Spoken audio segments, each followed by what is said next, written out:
You know, some positions in hockey are the hardest to fill. I've gone on about this for quite a while. And the biggest one would be a center, and not only a center, but a top six center. And this especially is going to affect the Vancouver Canucks. They're going to be affected most by this because when it comes to the Vancouver Canucks, they don't have JT Miller. Yes, they did get Philip Hedl back, which, by the way, when they were going to trade JT Miller, I actually predicted that they were going to get Philip Hedl back. But his health is worrying me. He has had a lot of concussions, and I think that we should hope for his health to get better. But I think that the Vancouver Canucks absolutely need to make a move down the middle. Now, it's interesting, though, that it really depends. A lot of teams need help down the middle. So, I mean, for example, you could look at it that a lot of teams are even going to overpay in free agency. A lot of them are going to overpay in free agency. I'm really interested to see. We're very close to July 1st, and I am unbelievably interested to exactly what happens there. Yanni Gourde, John Tavares is probably going to get a big payday. I'm really interested to see what the Canucks do here. But I think that the Canucks actually may have to be very creative, let's put it that way. I think that they should go the trade route. Now, the problem with the trade route and the Vancouver Canucks is they may very well have to give up more than they wanted to give up, and I think that tends to be the difficulty, right? If you trade for a top six center, you're going to have to pay, and I've been saying this in all of my videos.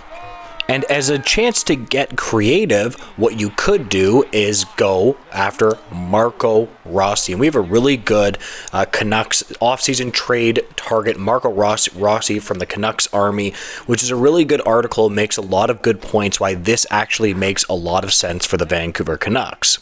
A lot of the time, going after a disgruntled player does make a lot of sense.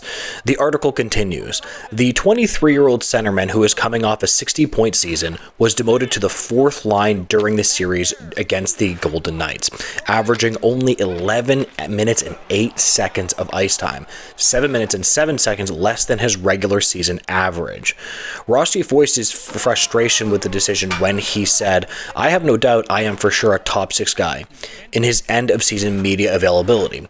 With the Vancouver Canucks on the hunt for a top six centerman, Rossi could be an intriguing fit as the team's second line center and would have an immediate opportunity to play the role he believes he's capable of.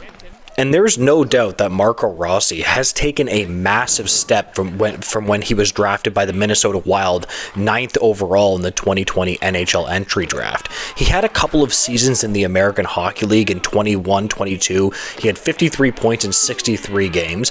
In 22-23, he only actually played 19 games and 1 point, which wasn't very good for him. But in 2022 and 2023, he had a point per game. Now, obviously, AHL success doesn't always translate into the National Hockey League because it's such a massive jump, but it gives you a better idea of how a player is developing. And then in 23-24, he had 40 points in 82 games, and then this last year, he really showed that he truly was a top six guy. 60 points in 82 games. Now, here's the thing. In this article, when they touch on the fact that he may be their, quote, second line guy, you have to remember Marco Rossi is only 23 years old. He's a diminutive center, so he stands about 5'9", but he's only 23 years old. Guys usually hit their prime right between 24 to 27. That's when they're in their prime production years. Doesn't mean they still can't produce a lot after that. It just means like those are generally going to be where their highest point totals are. So I wouldn't be surprised if Marco Rossi is in his prime, even touching close to a point per game. Like, you understand what I mean? Like, I actually think it's possible that he could be playing top line minutes in Vancouver. So the only question is what are you going to have to give up? And then that would be a big issue. I mean, it's good, though, that he already showed that he legitimately can play 18 minutes. I think that he could potentially even be a 20-minute-a-night center for the Vancouver Canucks. Now, the better thing about it is what I want the Canucks to do more than anything, and I want a lot of teams, if they want to solve their center position, the biggest thing that you have to do is get a cost-controllable contract. And that's the best thing about Marco Rossi is he's just an RFA now. So they didn't get him on his entry-level deal, but he's in year 3 of 3 of his entry-level deal, which means that they have complete control over him. Now, they're going to have to pony up and pay the guy, right? He wants to be paid, and he's a centerman, but he's not an unrestricted free agent, and he's quite young. A move like this could actually change the Vancouver Canucks position for the next 10 years if they're smart.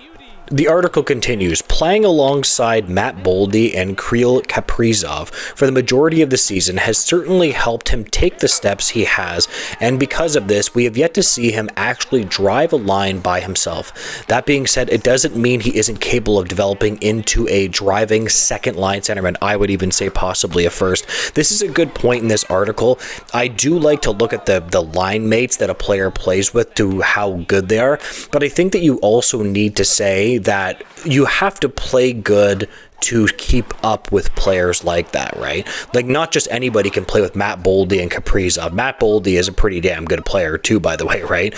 So, I mean, he is a top 6 center. I mean, a lot of players, he's only good because he plays with that guy. I kind of disagree with that. So the question of this video, what kind of center target would you like the Vancouver Canucks to go for? I would personally, this would be on one of the top picks for me would be Rossi. I personally do believe that Jake DeBrusk would be a perfect winger for Rossi. Rossi is a playmaking type center, and then DeBrusk could clean up the garbage kind of thing. This would be a perfect line mate for him. Now, I'm not saying that's as good as Boldy. I like DeBrusk a lot, by the way. I think he's a good quality, good scoring. I think he's actually kind of underrated, and that contract's actually pretty good for the Vancouver Canucks. He had a really good season for them, so that would be kind of the perfect line in my opinion. But why don't you give me yours? I am going to end this video here. If you could make sure to like, comment, and subscribe, I would greatly appreciate that, guys, and make sure to have a great day. Goodbye, guys.